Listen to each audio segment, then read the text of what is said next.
Good morning, folks. It is Sunday, race day for the super sprint. Yes, I said super sprint, not a sprint.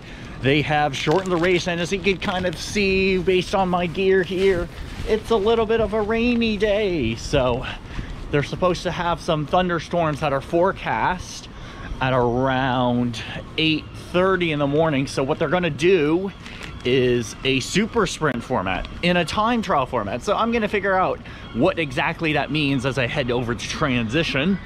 And it's going to be a wet one, that's for sure. So everything's going to be completely soaked through. One there. And yeah, I mean, we're going to race and kind of figure things out apparently. So in this super sprint, they're going to shorten the swim to 400 meters.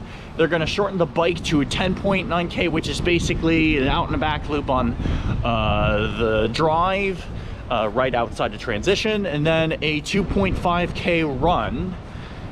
This is basically going to be a dead red through the entirety of the race. I've never really done that before, so I'm going to be keen to see how really that goes, if it goes at all. I mean, my legs are still feeling it from yesterday, so I'm gonna just give it a whirl, and if my legs are not there, I'm not gonna try to push it for injury or anything. So we're gonna go dead red, which is the case for a super sprint, and yeah, just really go from there. I'm gonna walk my way over the transition and see you guys there in a bit. I've now arrived in transition. The bike has pretty much made it, albeit a little bit on the wet side, as you can see here. They have now made it into a super sprint format, so that's going to be a little bit different in terms of the tactics that we're going to have to go through.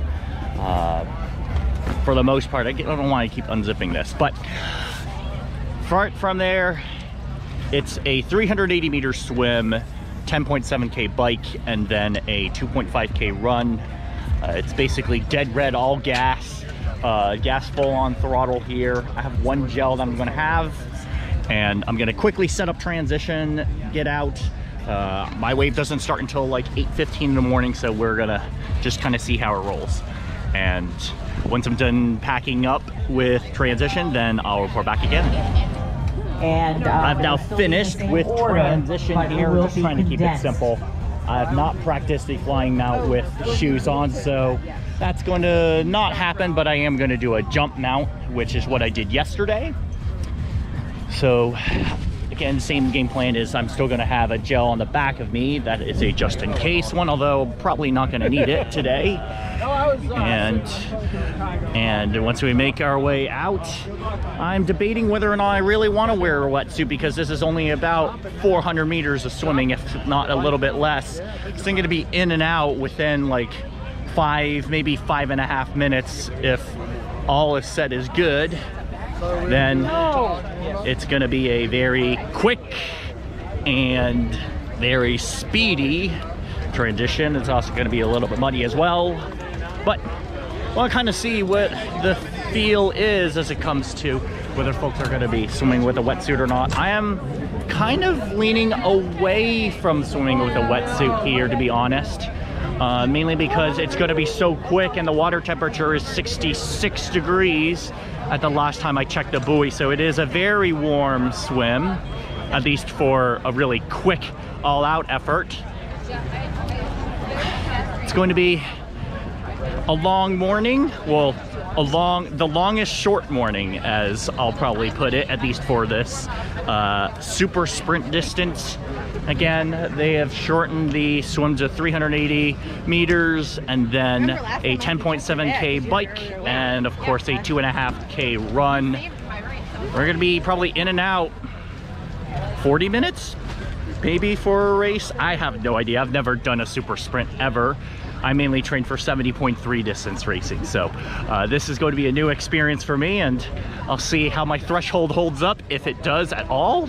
And we're just gonna go from there. I'm gonna head to bike bag check-in. I'm still debating whether or not I want to wear a wetsuit or not, just because we're gonna be in and out so quick, and go from there.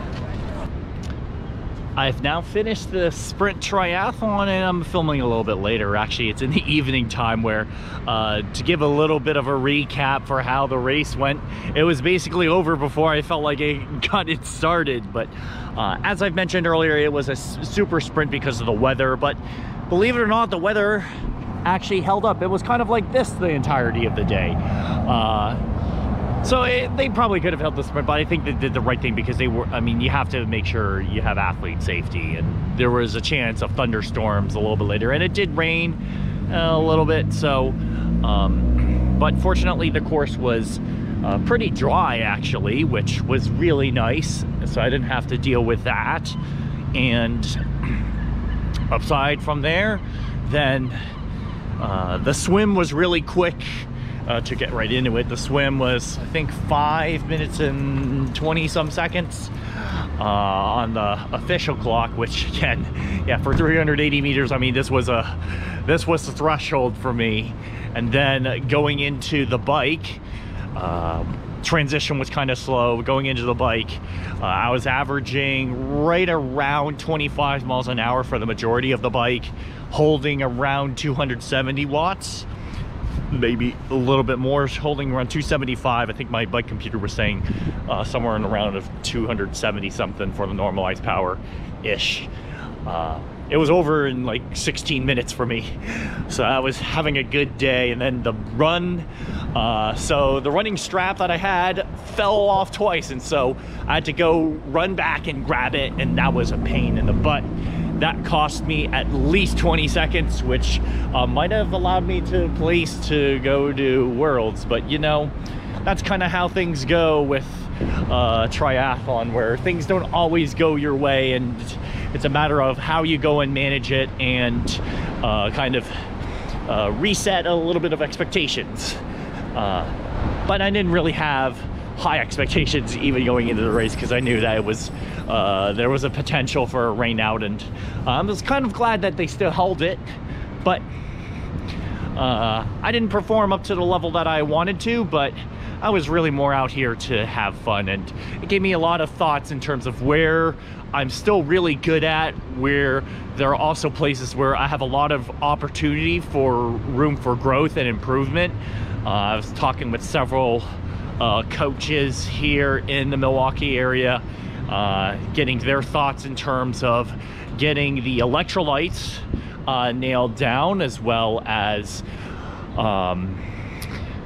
trying to figure out a little bit of hydration strategy for hotter races, which for the most part I think I have about figured out hydration. It's a matter of, am I going to be able to get enough electrolytes in me to go and perform at the level that I want to. All right, I'm now along the waterfront here, so if you haven't been to Milwaukee's waterfront with the Riverwalk, it's really nice. So you should definitely go and do that at some point if you are here, whether that be for USAT Nationals or for any other event here. So aside from that, then again, the run was really quick. Quite a few people passed me because of my freaking golf of the running belt falling off, and I'm a little still bitter about it, because again, those are valuable seconds in a super sprint. So but transition is an area of focus for me for this upcoming 70.3 Washington. So the schedule that I have is 70.3 Washington, and then with the 70.3 World Championships going to be held in St. George. Really, that's all I have to really think about for this race. I've already finished packing the bike back at the hotel, and I'm about ready to hit it for the night and process this YouTube video as well as a couple others, and get those out hopefully before tomorrow morning. It's gonna be a mess trying to get home. I'm stopping in Chicago, and I was trying to figure out if there's a way that I could fly through Denver, but I realized, wait a minute, I'm flying with points, so I can't really move this schedule, which is unfortunate. So it was like, well, you're going to go through connect through Chicago anyways because of the YN class that I booked. So yeah, not much I could do with that. So aside from there, all I could do is enjoy the flight back home and make my way back to Seattle. So next time you see me, I'll probably be filming my travel journey on the way back to Seattle. Hopefully that won't be very eventful, but there are thunderstorms that are going to be expected in the afternoon there. So it's going to be a wild ride getting back. And then the training really begins for 70.3 Washington. So yeah, apart from that, that's all I have, at least for Milwaukee. About to check out here as I continue my walk along the river walk, which again is really nice at this time of day. It's just a little bit before 8 p.m., 7:40 p.m., and temperatures are supposed to cool off, and I'm already feeling the nice cool breeze from the evening. So with that, I'm gonna check out here, and of course, as always, if you like the content of these videos that I post, then go and hit that thumbs up button, hit the like, and leave a comment down below if you're interested in attending a national championships race, which you do have to qualify for, but it's relatively easy to qualify for as long as you put in some effort and training. I'd be more than willing to give some advice and thoughts for that. Congratulations to a couple of my friends. Shout out to both Peter and Jennifer. They both qualified for their respective world championships for both the sprint and the Olympic distance. I think Peter is for the sprint and Jennifer for both the Olympic and the sprint. So Jennifer defended her title from last year, so give a shout out to her. Again, hit the thumbs up button, leave a comment down below, and of course hit that bell notification for any and all videos that I post. And of course, until the next one, I will see you, and checking out. Yoshi out.